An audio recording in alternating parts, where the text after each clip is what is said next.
All right, welcome everyone. I'm Gary Salman. I'm the CEO and co-founder of Blacktown Security.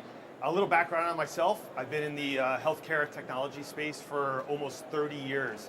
I'll say my claim to fame per se is I built one of the very first cloud-based healthcare systems back in the late 90s. And that was really my first introduction into the cyber world, where we didn't have ransomware, we didn't have kind of the extortion that we have now. And I remember back in the day, we had a firewall, simple firewall. Then it's like, oh, listen, Cisco's got this intrusion protection system and all these other technologies. And we'd actually just deployed some of the latest technology from Cisco against our Citrix environment. And within about 6 months, the Cisco triggered and we brought down thousands of healthcare entities because there's an attempted intrusion into the environment. And this was 2001, right, where cyber was kind of just an unknown thing. So that was really my first real wake-up call. Hey, I got millions and millions of patient records behind this firewall, and you know what, the technology worked. But as we advanced, right, and the threat actors got better and we got better, it really became a cat and mouse game. And that's kind of what I want to talk about today and help you really understand how you can evaluate risk. And we're approaching this very differently than a lot of other companies. So we are a full incident response company. So a majority of our work is working on preventative measures, but we are also called into a lot of ransomware attacks and other breaches as the incident response company. So what's really unique about what we're doing is we're seeing both sides of the story, because as network defenders, most of you probably are, or oversee them, you know the threat actors are getting really, really smart with the way they're getting into these networks, right? And you know that they're adapting. They're changing their TTPs, right, in terms of how they're getting into these environments. Everyone's like, hey, it's all through social engineering, right? And then we're like, well, maybe it's not quite all through social engineering. So we're going to talk a little bit about that today. So one of the things that I always say is we try and address risk in a multitude of ways. I think everyone here understands the human risk, right? We have social engineering, phishing, spear phishing, vishing, smishing. These are all legitimate tactics that the threat actors are using to gain access into your environments. And they're changing, right? Everyone's expecting that email to come through where you're clicking on something, you're downloading something, or you're giving something up. But what about those phone calls, right? I've seen cases where healthcare organizations have been breached because someone gives something up on the phone. Your technology. I think a lot of people are focused heavily on their people and they forget about their technology exposure, right? We know for a fact that in almost every ransomware case, vulnerability exploitation is either the primary vector or a vector that is used to deploy their ransomware, right? Lateral movement throughout the environment, the theft of data. So I think a lot of organizations need to make sure that they're looking at their entire attack surface properly. Third-party risk. We did a case a month ago on a healthcare org. The healthcare org had a fifth-party breach. Anyone want to take a shot at that one? Fifth-party breach, right? So very interesting, right? They had an outsourced radiology company that would log into their PAC system to look at their images, and the outsourced IT company utilized a IT company outside of MSP, outside of this healthcare organization's MSP to install the software. The MSP got breached. The threat actor used the MSP's login credentials to gain access to their server, and they had a fifth-party breach. We were leveraging an AI-based MDR tool, and it actually stopped the attack. It isolated the machine, and it did its job. So not the perfect win per se, but the tools in the end did work. And then obviously you have regulatory issues. So as network defenders, what keeps you up at night? Have you ever really sat down and said, man, this is really, really frustrating, or I'm really concerned here? You guys go through that? I see a lot of heads nodding, right? That keeps me up at night too. Like, hey, are my guys, are my team doing everything conceivably possible to identify risk, right? Address the risk, can't address 100% of the risk. How do we react to the risk?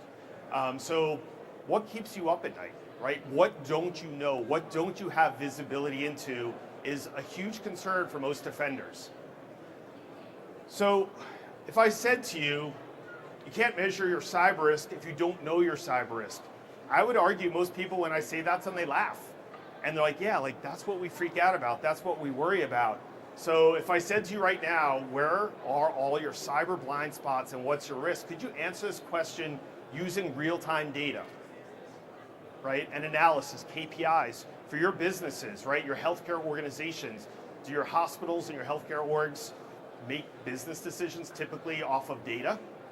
I would say yes, right? Are you making business decisions off of key data?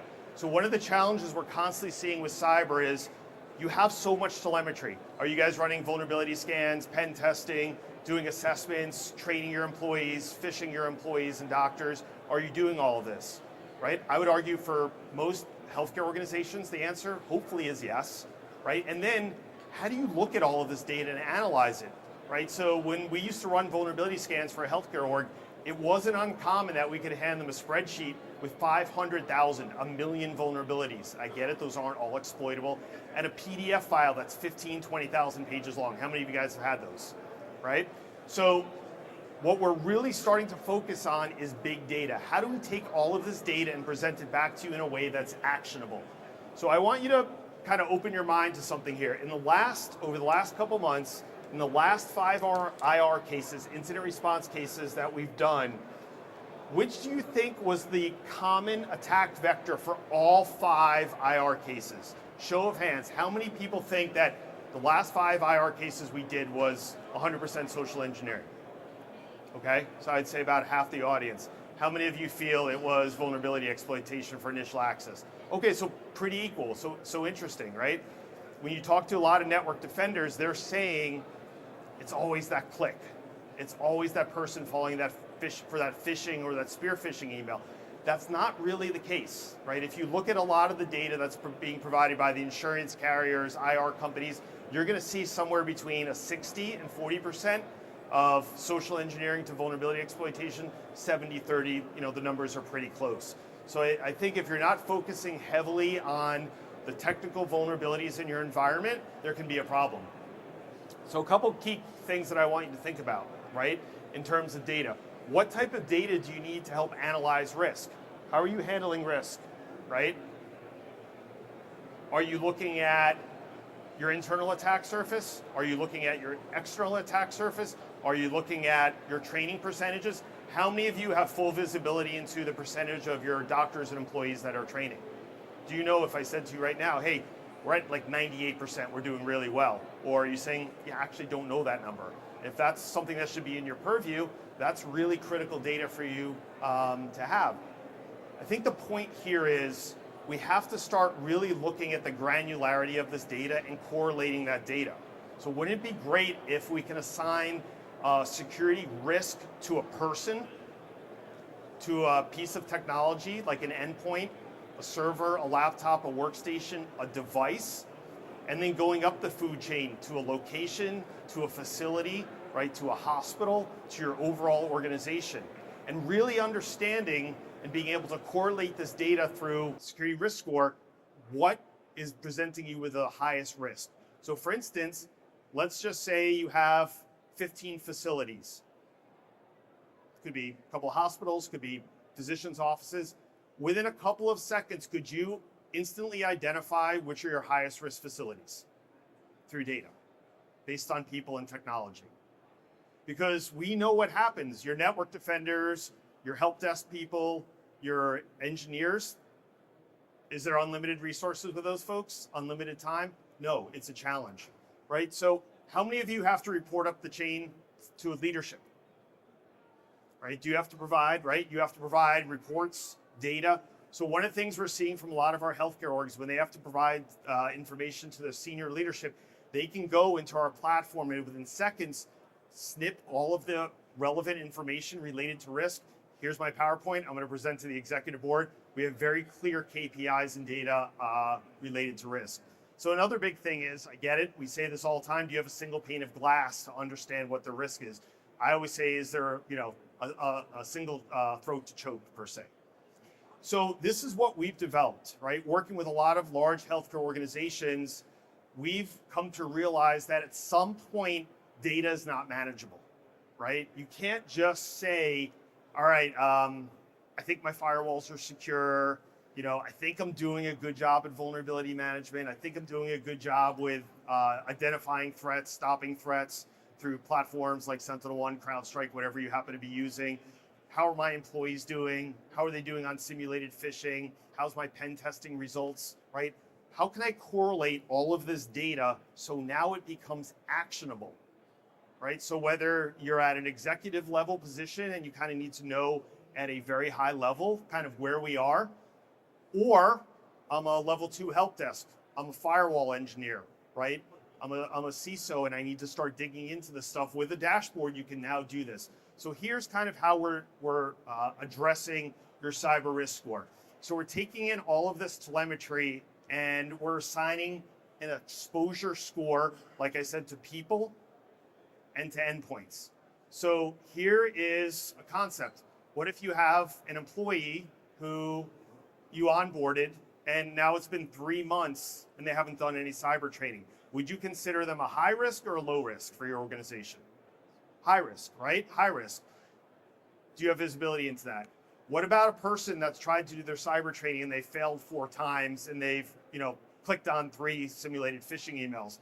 Obviously, you already know the answer, high risk or low risk. So what we can do with this data is we can assign them an exposure score. So within your organization, however you slice up the data, you can instantly click on the training platform and be like, hey, here are my highest risk employees. Here are people who haven't trained. Here are people that are failing, etc. From a external device exposure, what's been happening a lot recently with firewall companies? Are they pushing out a lot of security updates? Are there a lot of CVEs, common vulnerabilities, right, that are being exploited by threat actors? For sure. One of the things that we see in a lot of incident response cases is a healthcare org could have 20 firewalls, for argument's sake.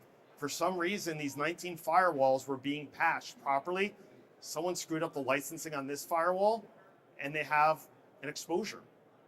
A technician, we did a IR case for a very, very large dental group recently, where they spun up a virtual machine, and a technician screwed up and exposed RDP to the world. How long do you think it took for that machine to get hit? Hours. Literally 4 hours from RDP being turned on until it got hit. So I said to the CISO, like, what external attack surface management platform are you guys using? He's like, we're not. We do our vulnerability scans and our pen testing, quarterly or once a year, right? So what we're doing with external devices is we are hitting your external environment every single day with vulnerability scans, port scanning. And here's what's really unique about what we're doing is our agents will sit on your endpoints, and the endpoints will present to us their external facing ID. How many of you have remote employees? Or doctors, obviously, right? They're logging into the environment, they're using their home internet. Are they a possible vector for entry from a threat actor? 100%, right? Their kid opens up a port on their Comcast modem to play a game, cameras, whatever. Is their laptop potentially exposed? As defenders, do you have visibility into that, right? Sure, maybe you have good visibility into the hospital or healthcare environment, but you may not have visibility into the endpoints. Or maybe you just have EDR, MDR on those endpoints. When is that triggering? When something bad's already happening, right? So having full visibility into your external attack surface by daily external vulnerability scans and port scanning is really, really important. And we also know sometimes people just make mistakes. An IT resource or an MSP or internal or external opens up a port because a vendor needs access, right? They think they're doing security by obscurity and putting a very high port and like, yeah, threat actors will never scan that high, and they absolutely do. All right, so this is kind of giving you that. We're giving you your critical vulnerabilities in the top left-hand corner. So you can look at your vulnerabilities globally for your organization, which is the view you're seeing here. And then you can drill down to however you slice this up. You can do it by facility, geographic region. So you can have hospital 1, 2, 3, 4, 5, or physicians group 1 through 100. And you can hit the little pull down window here. And then it's going to list all of your organizations there, all of your healthcare entities, and it will give you the risk score for that specific entity there. And then you can filter, you can sort from highest risk to lowest risk. It's also going to give you some critical information. How many high-risk vulnerabilities have been addressed in the last 30 days? As network defenders, people who oversee those individuals, is that something that's of importance to you? Do you want to know how well your team's doing to address vulnerabilities? And I get it, there's this with vulnerabilities, every day, every month. So you have that historical data. Then we give you your cyber risk rating, right?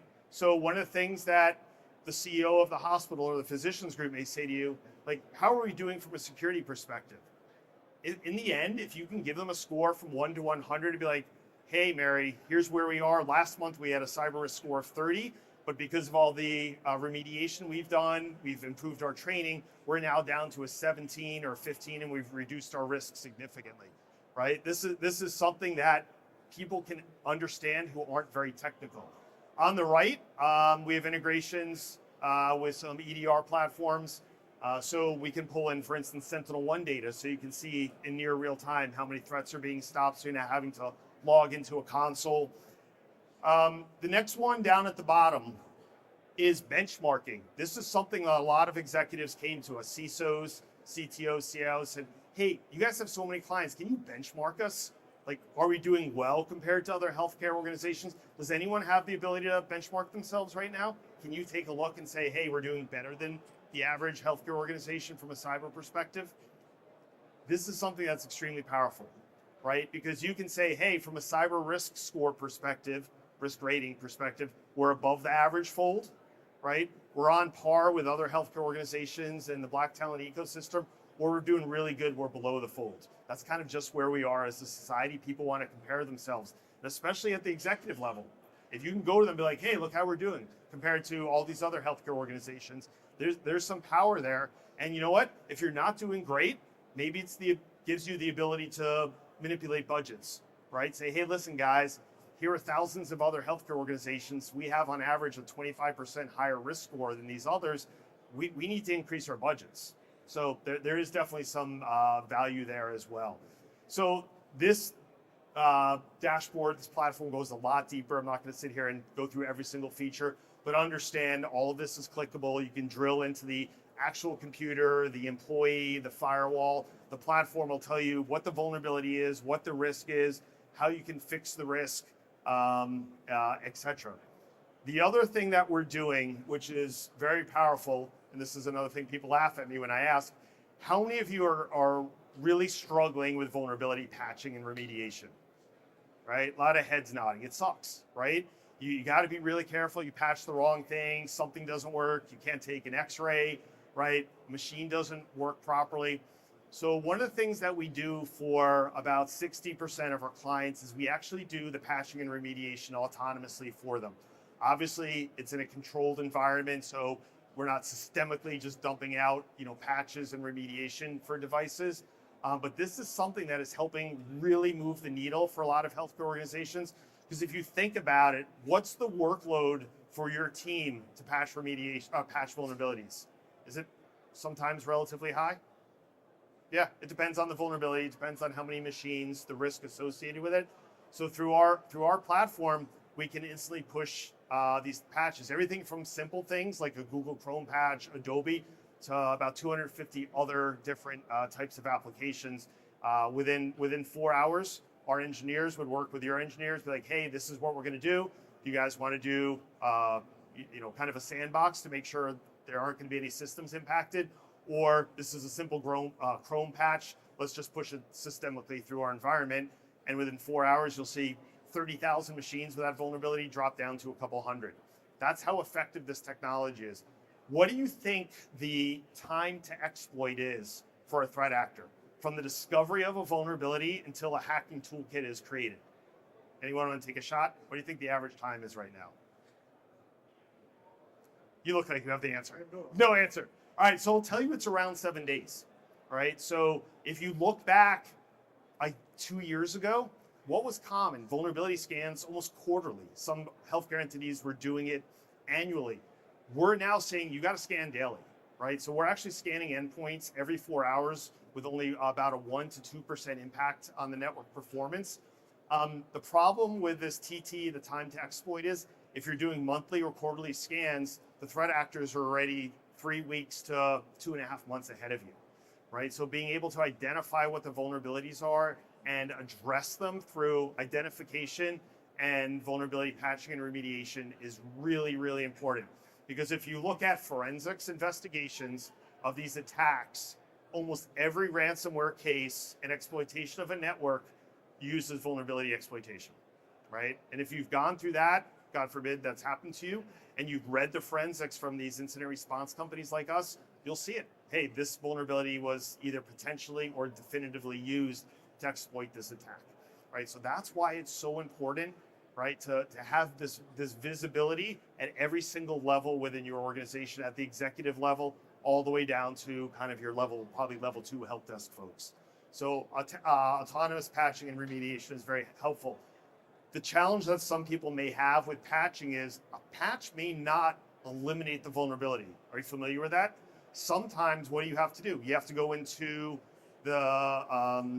you have to delete a file off the machine. You have to go into the registry and change something. Then the vulnerability scanner will rescan and be like, yeah, that's fixed. Or yeah, you missed it for some reason.